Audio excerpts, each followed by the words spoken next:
இந்த இடத்துல எப்படி சார் இவ்வளவு கூட்டம்? அவன் இடத்த நம்பி ஆரம்பிக்கல, அவனை நம்பி ஆரம்பிச்சிருக்கான். அவன் எங்க கடை வச்சாலும் கூட்டம் அவனை தேடி வரும். குடி.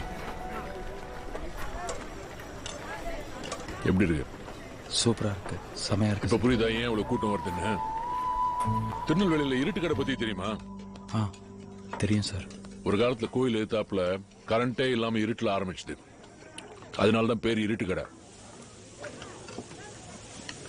ஆனா இப்ப கோயில் எங்க இருக்குன்னு கேட்டா இருட்டு கடைக்கு எதிர்க்க இருக்குன்னு சொல்லுவாங்க. ஒருத்தன் நினைச்சா தன் திறமையால ஒரு லேண்ட்மார்க்கே மாத்த முடியும்ன்றதுக்கு அது உதாரணம். பூவை தேடிதான் எப்பவும் வண்டு வரும், வண்டை தேடி பூ போவாது. அதான் இயற்கை.